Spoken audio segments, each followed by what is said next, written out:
palestrante é o Jerônimo Zucco, usuário Linux desde 1998, atua como analista de suporte na Universidade de Caxias do Sul, participante ativo de diversas listas de softwares livres, com grande experiência em servidores de e-mail, Postfix, Gmail, SendMail e web, Apache Zope, incentivador do uso de software livre na universidade.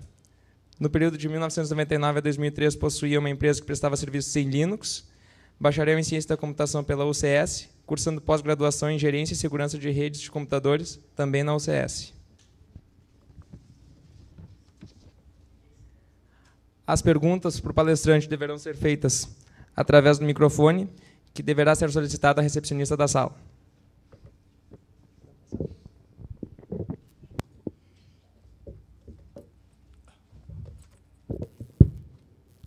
Bom, alô. Boa tarde a todos, bom dia, né? Tanta gente numa sala de meio-dia, quer dizer que esse assunto aí é bem relevante, então eu preparei algumas coisas aí, algumas recomendações que nós vamos ver para conseguir fazer esse controle. Vocês não precisam copiar nada do slide, depois eu vou colocar uma URL no final, onde vocês vão poder pegar a apresentação.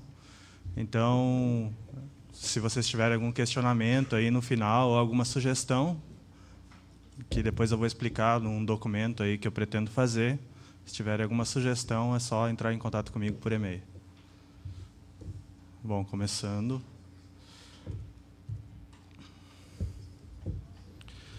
Uma agenda do que a gente vai ver. Eu vou dar maior ênfase na análise que a gente pode fazer antes da entrega da mensagem no servidor, porque a gente sabe que as ferramentas de análise de conteúdo, além delas não serem totalmente perfeitas, as análises antes da entrega também não são perfeitas, mas elas ocupam muito menos CPU. Então, o que a gente tem que fazer hoje em dia é conseguir diminuir esse uso constante da máquina do servidor de e-mail. Também vou mostrar algumas análises nas transações SMTP, que é possível ser feito para combater alguns spam bots, etc. E também algumas ferramentas de análise após a entrega da mensagem, que seria as ferramentas mais conhecidas aí do software livre, né? E no final eu pretendo expor um documento de boas práticas. A gente tem tanta coisa como ITIL, Best Practices para várias coisas e não tem alguma coisa para servidor de correio, pelo menos não que eu conheça. Então, eu pretendo fazer algum documento nesse sentido, né? E espero com a sugestão de todos. Só queria agradecer também ao Fórum por ter selecionado a minha palestra, né? Eu já venho há tantos anos aqui no Fórum e é um orgulho muito grande para mim estar aqui palestrando. E também agradecer o pessoal da Universidade de Caxias do Sul. Graças a Deus eu tenho um chefe que acredita bastante no software livre, então bastante coisa em software livre a gente usa lá. Bom, primeiro, só começando, esse é o spam com todas as letras maiúsculas, tá? Está anunciada aí a palestra com spam em maiúsculo, mas na verdade spam em maiúsculo seria esse alimento aí que eu nunca experimentei, dizem que é bom, mas eu não sei quem conhece a história lá do Monty Python, que as pessoas foram comer e só tinha spam, spam, né? É bem engraçado esse vídeo. Então, foi acertado com a Ernel Foods, que fabrica esse alimento, que é nada mais que presunto apimentado. Pelas fotos é uma coisa meio, sei lá. Que quando falasse spam com as palavras todas maiúsculas, então nós estamos se referindo a esses produtos aí. Então, quantos administradores de correio tem aqui dentro aí? Todos. E quantas pessoas usam SPF? Metade. Se nós formos ver há 10 anos atrás, o problema dos servidores de correio era um relay aberto.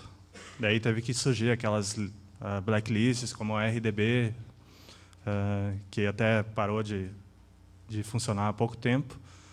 Mesmo depois de 10 anos, ainda a gente tem quase 1% de servidores com relay aberto. A gente prevê que o SPF vai acontecer a mesma coisa. Daqui a pouco vai ser exigido que, para tu entregar uma mensagem, tu vai ter que ter o SPF configurado. Como antes era feito, não podia estar com o relay aberto. Então, quem ainda não adotou o SPF, eu recomendo fortemente a adoção.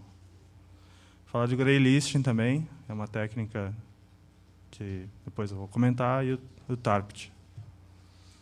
Bom, primeiro sobre o SPF, que eu acho que é a mais importante para a gente se conscientizar, quem ainda não adotou. Ela elimina um problema que foi implementado no protocolo RFC 821, onde tu não conseguia fazer a validação do endereço do remetente. Tu não garantia a autenticidade. Então, no ano passado, ele foi transformado em RFC. Há 3 anos atrás, ele era só um draft, né? Tu define numa entrada DNS TXT, está sendo estudado, não sei se isso já foi adotado na RFC do DNS, que vai existir um registro específico para essa entrada SPF, daí vai sair do TXT. O objetivo maior é combate a botnets, que tentam mandar mensagens com um domínio falsificado. E a sua implantação é em 2 partes. Então, tu tem que fazer a publicação da entrada no TXT no DNS e a aplicação do filtro no MTA. Primeiro, a publicação no DNS. Tu cria uma entrada TXT, onde tu diz quais são os endereços autorizados a mandar e-mail para esse domínio. Então, por exemplo, eu botei uma entrada do Terra ali, onde várias redes são autorizadas para envio de e-mail. Queria saber quantos servidores de e-mail que eles têm lá. E, no final, tem o -al, que depois eu vou explicar o que faz, que está negando tudo.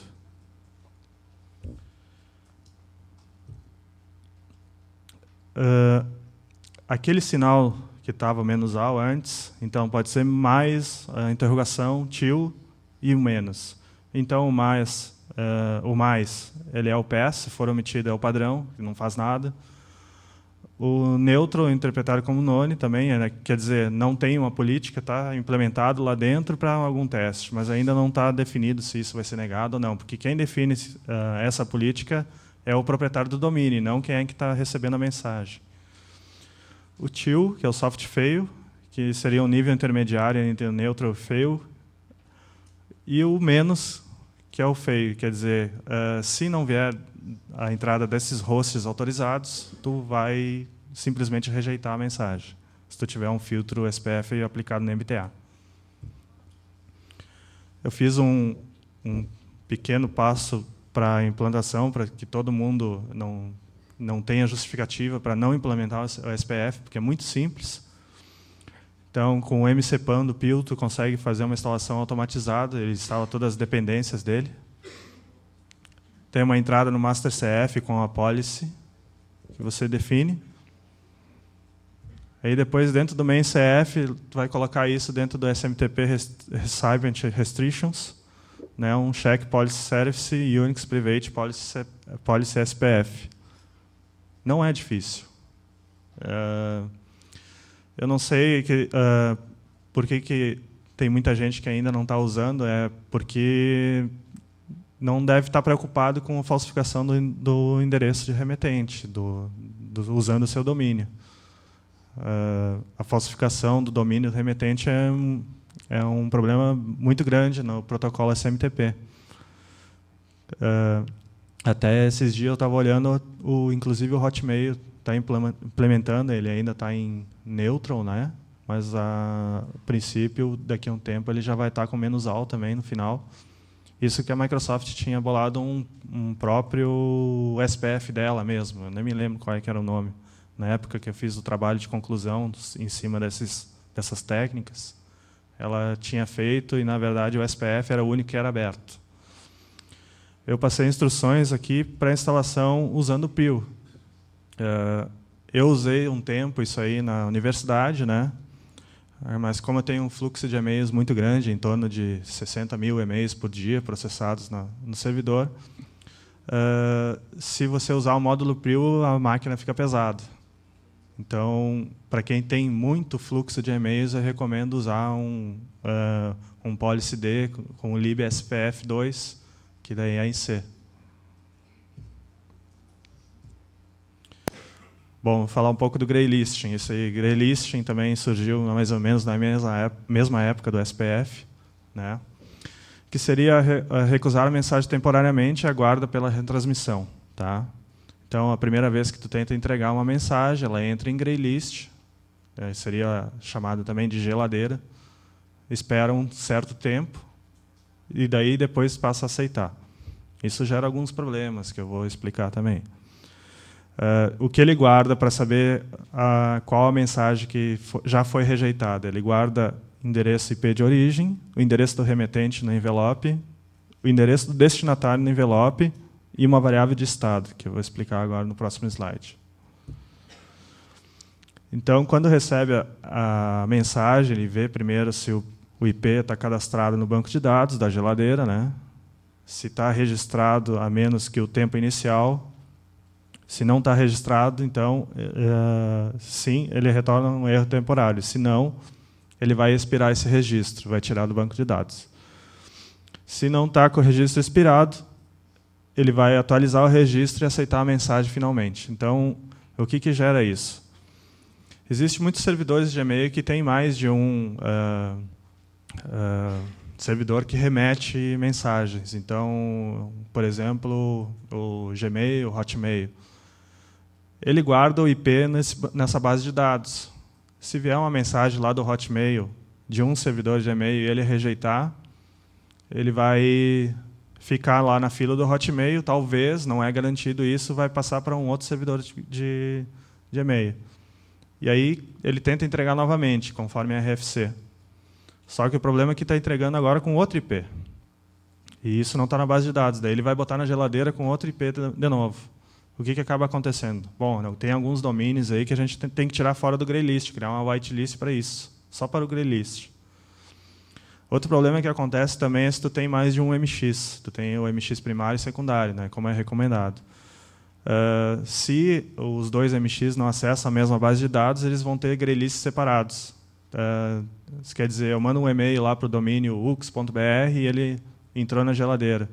Bom, se entrou na geladeira, o que o servidor tenta fazer? Ele vai entregar no MX secundário. Ele entrega no MX secundário, se ele não estiver usando a mesma base de dados, ele vai guardar um novo registro numa base graylist dele. Então, se vocês usarem mais de um MX, vocês têm que compartilhar essa base de dados. Ali também tem um desenho da máquina de estados, da primeira mensagem, até o tempo inicial, o tempo 1, que seria o tempo intermediário, que ele fica esperando a segunda tentativa de entrega, né? E daí ele fica em loop. Então, quais cuidados que a gente tem que ter no graylist? Tu tem que ter uma whitelist própria, tanto por IP quanto por domínio. Tem mensagens que não é aceitável a gente ter atraso de entrega, como o graylist faz. Então, tem algumas, pode ocorrer esses atrasos. Tem gente que acha que e-mail é servidor de chat, né? Como que não recebeu ainda, etc. Se tiver mais de um MX, essa base tem que ser compartilhada. E o que eu uso e até sugiro é o graylist seletivo. Se o domínio possui um SPF, não tem por que botar ele em geladeira, porque eu estou garantido que é um domínio autorizado. Se o teste do SPF der OK, então não precisaria enviar para a graylist, porque essa mensagem vai vir de qualquer forma. Ela já foi mais eficiente. Eu consegui uma redução de spam bem grande quando eu adotei a primeira vez o graylist, né? Mas agora ela não é tão eficiente, mas mesmo assim ainda combate bastante, diminui a carga da análise de conteúdo.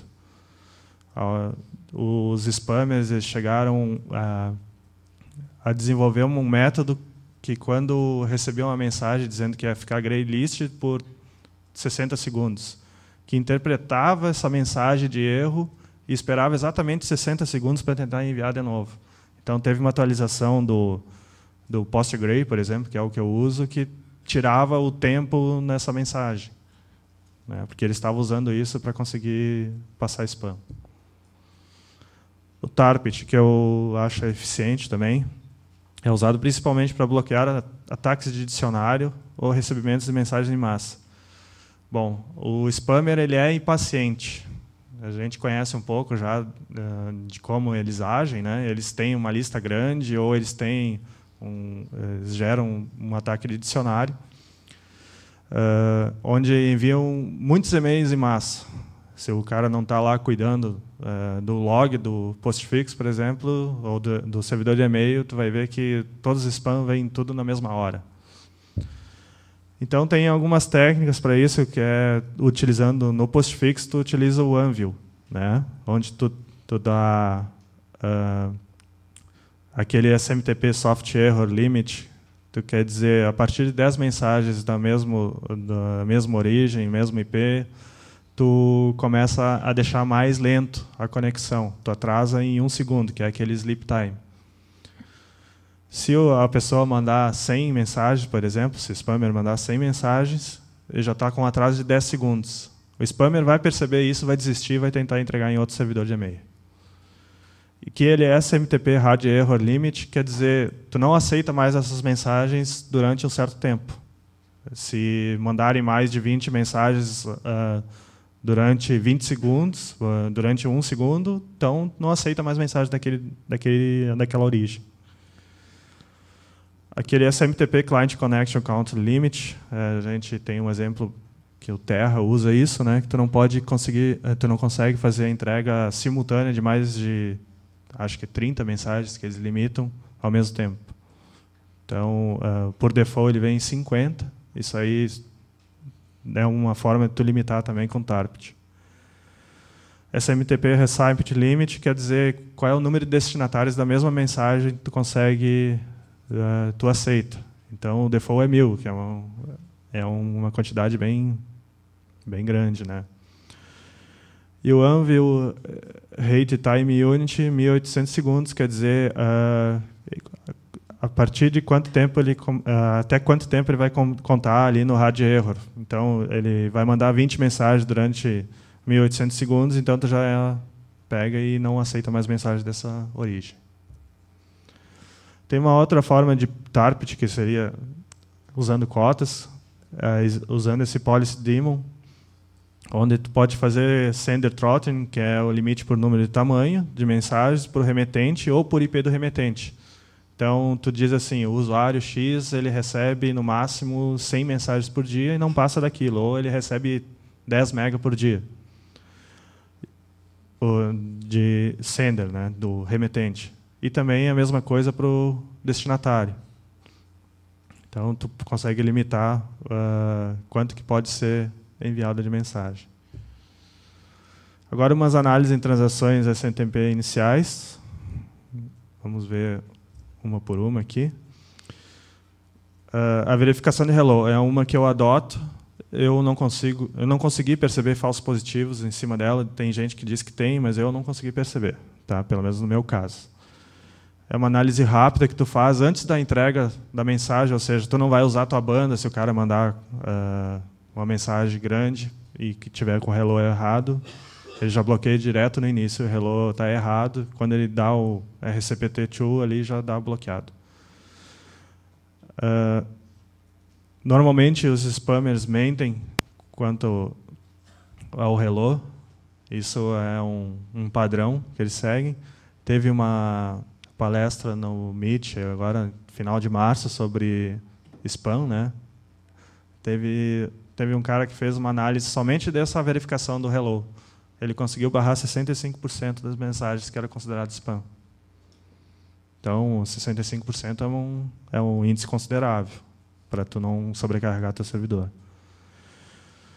Caracteres inválidos de hostnames inexistentes. Então, se não seguir a RFC para dizer qual o hello que tem, a mensagem que tem que receber, também ele pega, faz a verificação e bloqueia.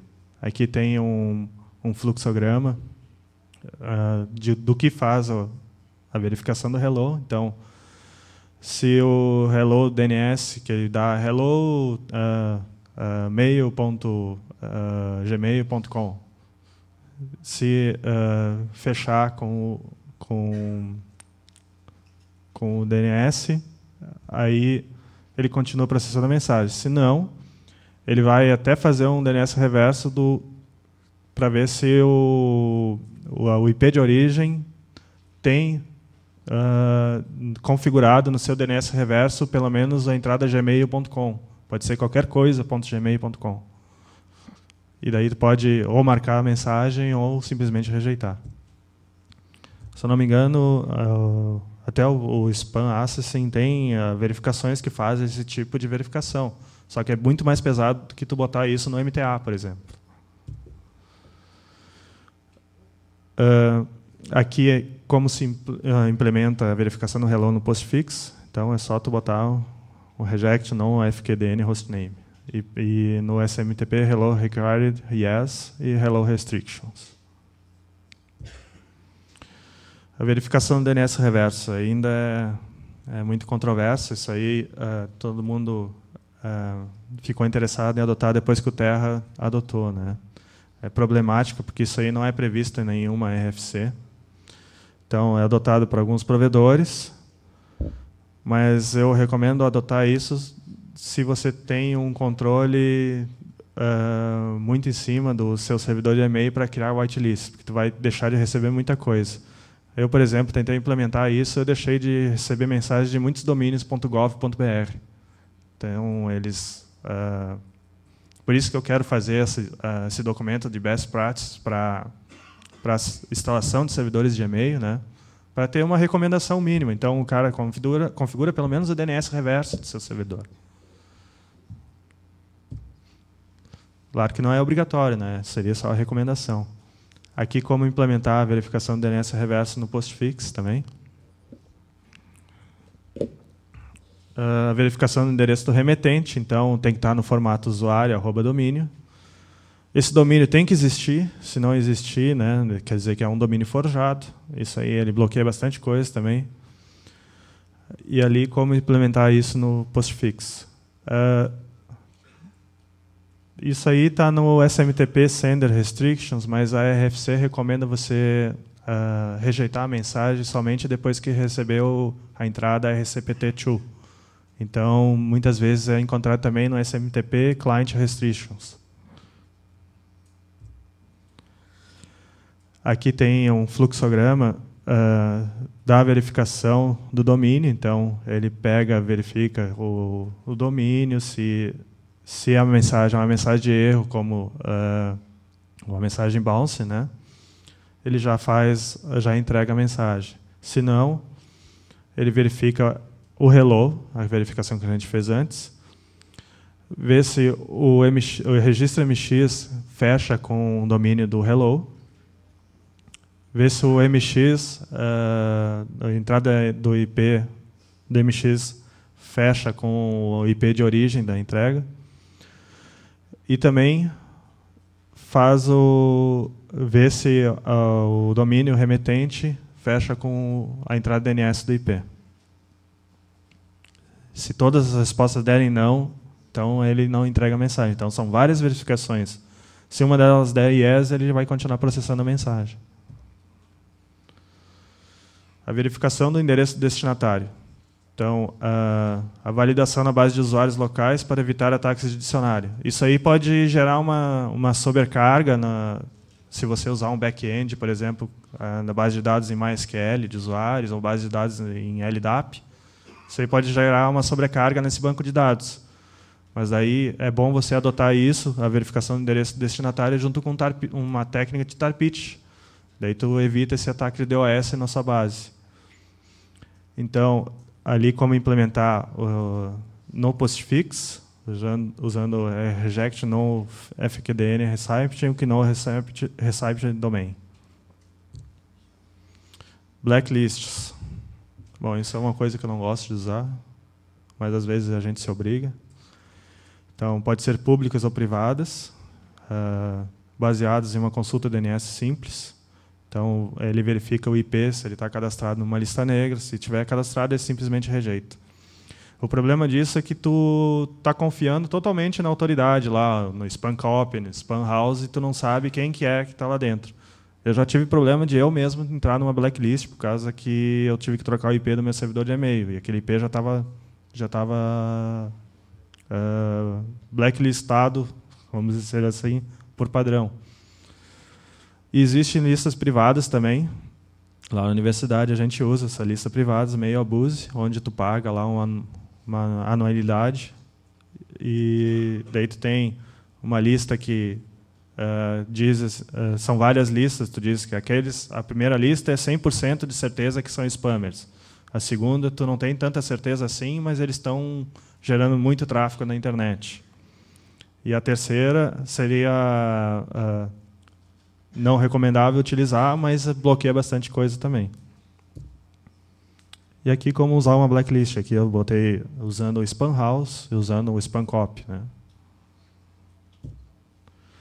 O whitelist, então, para evitar falsos positivos, se um domínio entrar em alguma dessas checagens que você faz, você só cria uma whitelist. Então, aqui eu estou usando o hash dentro do arquivo, dizendo que aquele IP 10.23.45.2 eu vou aceitar as mensagens. E com a implantação do SPF e DKIM, surgiu uma nova forma de verificar, que seria a análise de reputação. Há 2 anos atrás, eu assisti a palestra aqui do Eric Alman, né, do SendMail. Ele falou sobre isso. Então, se tu está usando, tu está garantindo que tu está usando SPF e tal, tu não está garantindo que aquele cara que está com o SPF configurado e que vem no host autorizado está enviando spam. Isso está acontecendo fora daqui, que os spammers estão publicando SPF, que tem gente que recebe OK da SPF e manda passar, e não faz nenhuma verificação. Mas também, eles, na palestra que teve também do Meet esse ano, né, da Reputation Technologies, eles quiseram dizer que blacklists não são viáveis economicamente, porque são abertas, então eles são cadastrados somente os que não podem passar, e a análise de reputação é o contrário, tu tem que pagar para dizer que tu é bom, que tu não é spammer. Então, tu chega lá, tu se cadastra lá na Reputation Technologies, diz assim, eu sou a universidade, eu não sou spammer, meu CEP é tal, meu telefone é tal, eles vão confirmar esses dados e pagar mais $499 por ano. E aí você está garantido que quem usa essa análise de reputação não vai negar a mensagem de você. É uma forma de negócio, né? A gente não sabe ainda se isso aí vai emplacar ou não. Bom, depois de todas essas verificações antes da entrega, né, as verificações após a entrega, tem algumas ferramentas aí que eu quero comentar. Eu fiz o trabalho em 2005, ainda não existia o SPF Lua, e eu tinha feito também análise do CRM 114. Daí eu tirei o CRM e botei o SPF, aí já vou explicar por quê quando chegar nele. Então, a verificação do conteúdo da mensagem tu pode fazer direto no teu MTA. Então, por exemplo, ali eu fiz um exemplo de que se tiver dentro do corpo da mensagem uma URL apontando para um SCR, PIF ou para um .exe, .bat, ele simplesmente descarta a mensagem. Tu pode segurar isso na fila com hold, ou tu pode dar um reject. Esse descarte ele nem avisa que a mensagem foi rejeitada, né? Isso que é um problema. Tu tem que divulgar para os teus usuários. Não pode mandar link de executáveis dentro da mensagem, porque isso aí está sendo filtrado. Isso aí a gente tem alguns protocolos de chat, tipo MSN, que tu não consegue nem mandar executável também. Só tem que tomar o cuidado que ali na verificação do .exe, BAT, CMD, por exemplo, tem $1 no fim, né? Para quem conhece a expressão regular, quer dizer que aquilo lá é o fim da linha. Que, por exemplo, se tu mandar uma mensagem através do webmail do Terra, ele vem dentro do corpo da mensagem, vem lá webmail.exe/CGI, bin, blá, blá, blá. Isso estava bloqueando, gerando falso positivo. Esquema TMDA. Isso aí a gente teve todo mundo deve ter enfrentado problemas com o UOL com isso, né? Eu não sei se eles usavam o TMDA, mas é o esquema de desafio e resposta. Como é que funciona?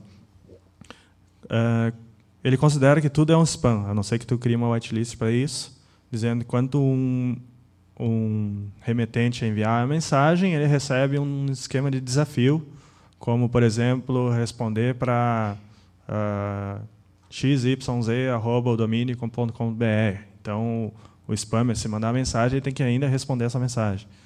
Ou então uma URL para um site onde ele tem que responder alguns desafios. Só depois daí ele entrega a mensagem para o destinatário. Isso aí gerou bastante problemas com o UOL por causa das listas de discussão, né? Então, quem mandava a mensagem para a lista de discussão recebia umas 10 mensagens, 20 dessa esquema de desafio. Eu não respondia, se o cara quisesse me colocasse no whitelist. Então, aqui tem um exemplo que está sendo adotado. Esse aqui é a verificação do WIS, não é o esquema de... Eu quis só botar um exemplo de CAPTCHA, né? Do esquema de desafio. Então, tem as letras ali. Eu teria que digitar WG para confirmar a entrega da mensagem, por exemplo. Normalmente, eles teriam umas letras todas deformadas e tal. Isso aí é o CAPTCHA. DKIM. Essa verificação é bem eficiente, né? A autenticação é eficiente com SPF, com a vantagem que ainda tem a verificação da integridade, se a mensagem não foi alterada durante o tráfego dela do servidor para o outro. Tanto é como se você usa PGP hoje. Só que isso aí é a nível do MTA. O usuário não consegue perceber que as mensagens estão trafegando criptografada e com garantia de assinatura. Então, dentro da entrada DNS TXT, vai ter a chave pública para encriptação RSA. Então, quando eu quiser mandar um e-mail, o Yahoo, Gmail, usa o DKIM, né? Se eu mandar um e-mail do Yahoo para o Gmail, o Yahoo vai verificar qual é a chave pública do Gmail, criptografar essa mensagem usando o algoritmo padrão dele, do DKIM, manda a mensagem para o Gmail recebe a mensagem, descriptografa e verifica se a mensagem está íntegra, como PGP. Então, eu mandei um e-mail meu ali do Yahoo para o Gmail, ele coloca isso no cabeçalho. Ele dá ali domain case signature, RSA-CH1, né, verificado, dizendo que está ok. Para quem tem alto tráfego de mensagens, sabe que processamento de chave criptográfica não é um problema computacional muito simples, né? Então tem que tomar cuidado com isso. Aumenta bastante o uso de CPU. Mas a cada dia, a cada 18 meses, aí a gente está duplicando mesmo, né? Spam Assassin deve ser o mais comum que vocês devem conhecer. Eu já fui usuário de Spam Assassin há muito tempo. Né? As regras são formadas por expressões regulares ou por filtros bayesianos. Tu pode usar, por exemplo, o Bogle Filter para fazer treinamento do Spam Assassin. Banco de dados colaborativos, tem o Razor, que tu pode publicar ou consultar quais são os hashes das mensagens consideradas spam.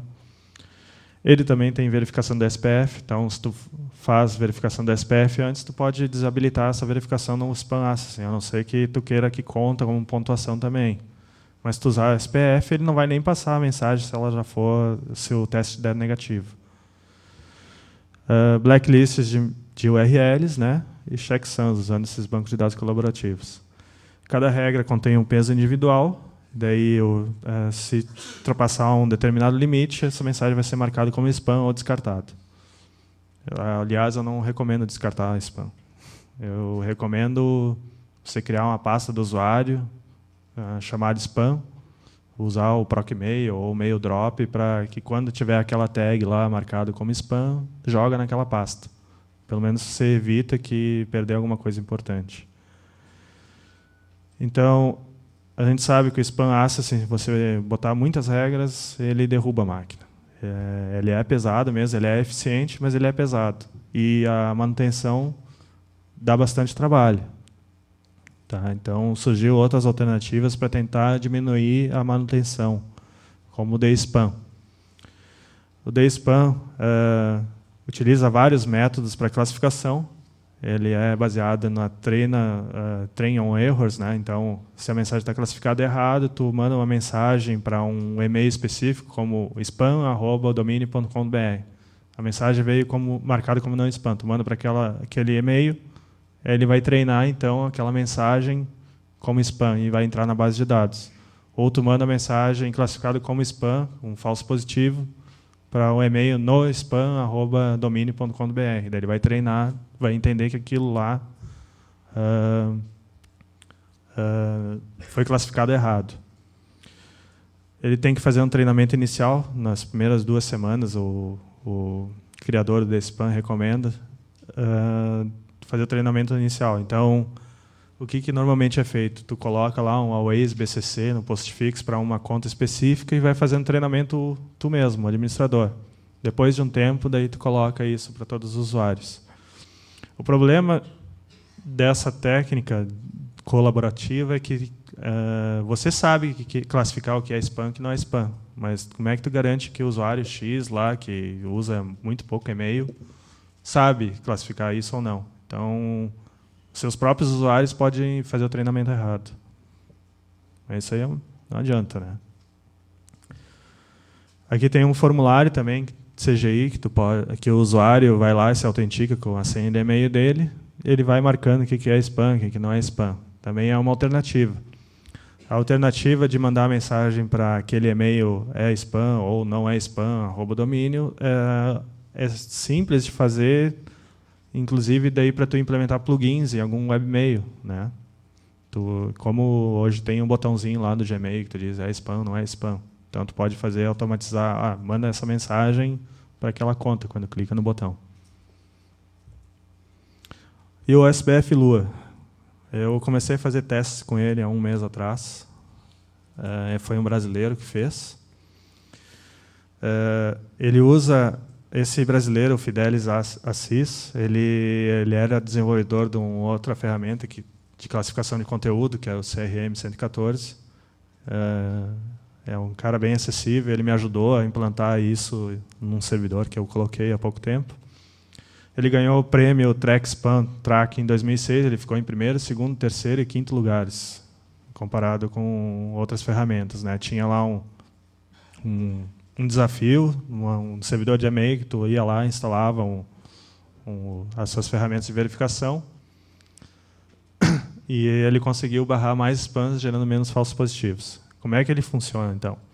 O usuário realiza treinamento através de resposta de formulário de treinamento, que pode ser feito direto no Mail User Agent. Então, tu está lá no teu Thunderbird ou no teu Outlook, tu vai receber uma mensagem com todas as mensagens que tu recebeu e tu classifica lá se é spam ou se não é spam.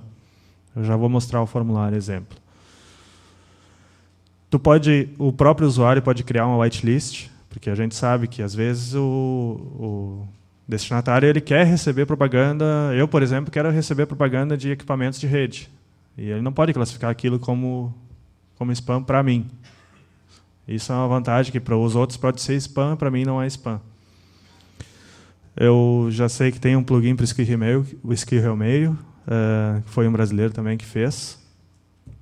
Aqui está um exemplo do formulário, então vocês imaginam uma mensagem aberta, onde tu marca ali, tem um combo, né, que tu diz treina como não spam, coloca na blacklist, coloca na whitelist. Claro que daí tu vai ter que ter um treinamento nos teus usuários para usar essa ferramenta. Então, o que eu estou fazendo? Estou colocando para alguns usuários específicos usarem essa ferramenta. Eu coloquei lá eu uso o MailDrop, né, com um LDAP. Dentro do MailDir do usuário fica uma base de dados do SBF Lua. De cada usuário tem uma base de dados, com suas whitelists, seus treinamentos e tal. O MailDrop testa se esse diretório existe, ele vai fazer eu entregar para o SBF. Se não, ele deixa passar a mensagem. Então, daí eu consigo limitar quais são os usuários que pode usar, quais que não pode usar. Se tu quiser, daí, depois de tu responder esse formulário, ele vai gerar um e-mail, como mostrado aqui, que eu peguei na página do Marlon,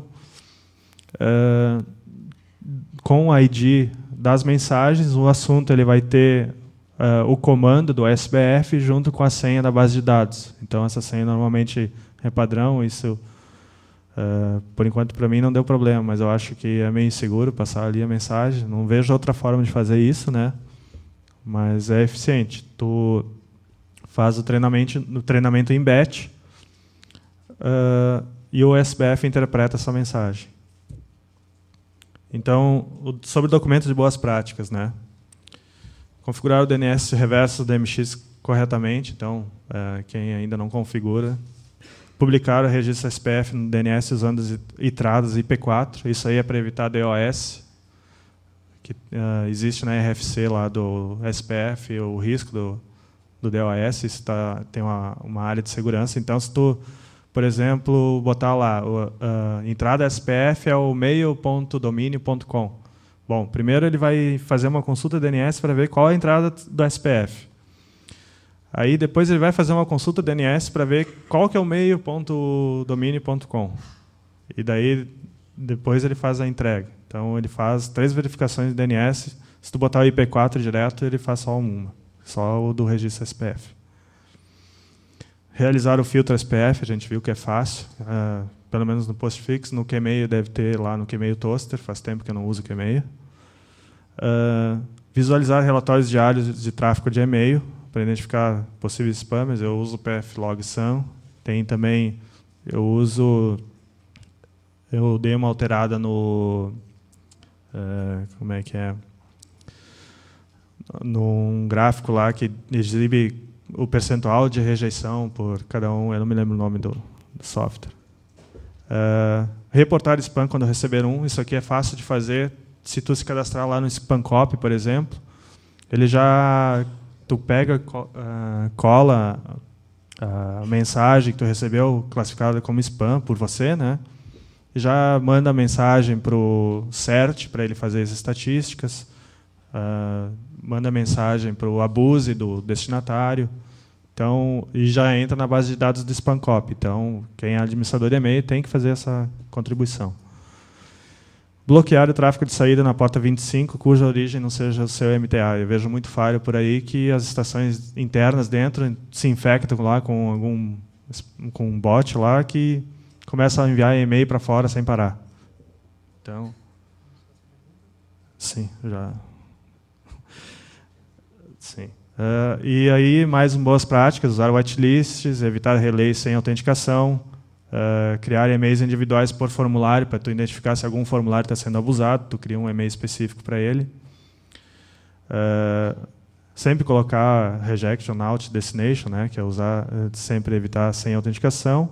Ler a RFC 2142, que é a criação dos e-mails postmaster, abuse, e as recomendações da RFC 2505, também é uma leitura recomendada. Ok, eu abri espaço para perguntas daí, que eu puder responder.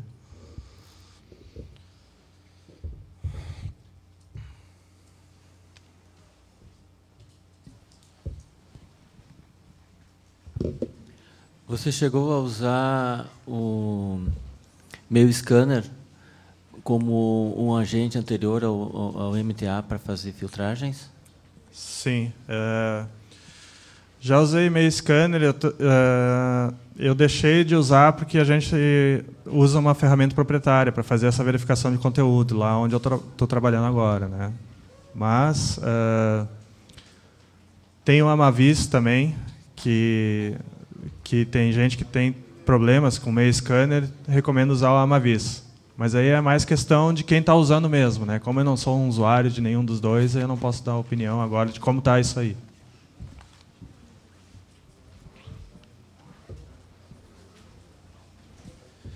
Boa tarde, meu nome é Marcelo. Eu gostaria de saber a sua opinião sobre a introdução artificial de um delay na conversação SMTP para barrar mail mass, né? Tipo, o envio em massa dos spammers, que é uma técnica que eu adoto no Kmail. Sim. Eu gostaria de saber se você tem algum feedback, tem alguma experiência positiva ou negativa. Eu tenho experiência positiva nesse sentido, como eu abordei o Tar-Pit ali, né, com o Anvil, porque o spammer ele é impaciente, então ele não vai esperar, ele vai desistir de mandar a mensagem para o teu domínio e vai passar para um próximo que ele tenha de alvo, né? Só que o problema é que tu tem que acompanhar bastante os logs dos e-mails, porque isso aí pode acabar bloqueando e-mails legítimos, né? E tu não consegue criar whitelist para isso. Tu diz, a política é essa, se aumentar, vai ter que aumentar para todo mundo. Esse é um problema. Se conseguisse fazer por domínio, pelo menos eu não sei como fazer. Talvez exista, mas eu não conheço. Jerônimo, meu nome é Bruno, aqui. Eu tenho acompanhado o teu trabalho, tá? Já vi os teus trabalhos na internet. Fiz implementações, inclusive, baseadas no teu trabalho. Eu queria saber o seguinte. Hoje eu sou usuário de Spam Assassin e eu estou querendo muito usar o OSBF Lua. Queria saber, nessa implementação que você falou que fez há um mês atrás, quais são as suas impressões que você teve utilizando o OSBF Lua até agora e se você tem alguma recomendação a mais para fazer. Sim. Bom, eu recomendo muito usar o OSBF Lua. Eu estou tendo boas experiências com ele lá onde eu adotei. Ainda são caixas restritas, né? Não são muitas caixas lá que eu estou usando. Ele não é difícil de instalar. Em breve eu vou botar um how-to, porque eu prometi isso para o Fidelis, que se ele me ajudasse eu ia botar isso. Então é de interesse dele que eu publique esse how-to também. Então, assim que eu publicar, eu vou divulgar isso na internet, né? E eu recomendaria, sim, você começar a ver que essas ferramentas de treinamento colaborativo estão substituindo essas análises por expressões regulares que a gente tem aí hoje. Certo? Se alguém quiserem conversar comigo depois também sobre o que eu faço lá. Jerônimo, eu queria uma resposta sobre se existe poder computacional e já tem no horizonte a possibilidade de tu fazer um aprendizado individualizado por usuário. Sim, tem. Só uma interrupção, desculpa. Sim. Essas técnicas tu demonstraste toda um aprendizado coletivo aplicado para todas as caixas postais, né? Uhum. Na verdade, do DSPAN e o SBF, até com o Spam Assassin tu consegue fazer regras individuais, né, mas é um pouco complicado. Mas com o DSPAN e o SBF Lua, esse aprendizado ele é bem eficiente e não tem muito custo computacional por causa dos algoritmos utilizados. Os algoritmos, eles, como é que eu posso dizer? Eu não sou profundo conhecedor dos algoritmos, né? Mas eles guardam de uma forma onde somente o hash da mensagem é verificado. Então, é uma verificação rápida disso aí. Ele não fica verificando a palavrinha por palavrinha. Ele pega um trecho lá da mensagem, faz um hash e testa se isso está na base de dados. Então, existe um processamento computacional para isso, mas, pelo menos no uso diário que eu estou tendo, eu estou conseguindo atender isso sem problemas.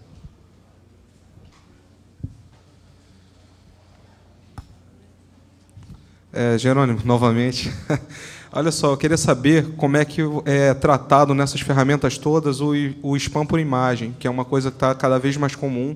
Eu tive problemas com o Spam Assassin, eu tive que usar um plugin, né, que é o Fuse OCR, para ele estar resolvendo esse problema. Mas nas demais ferramentas, ele está tratando isso como um spam ou isso está entrando normalmente? Sim.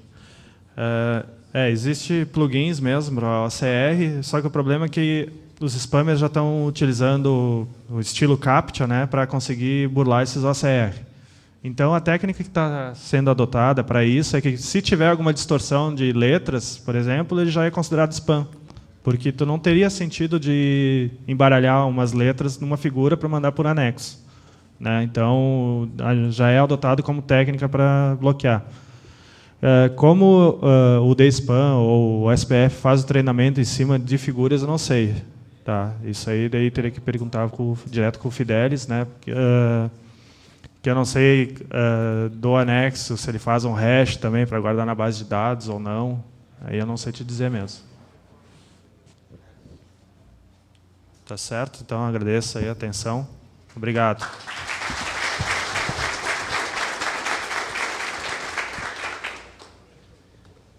Agradeço ao Jerônimo pela palestra e a todos por terem assistido.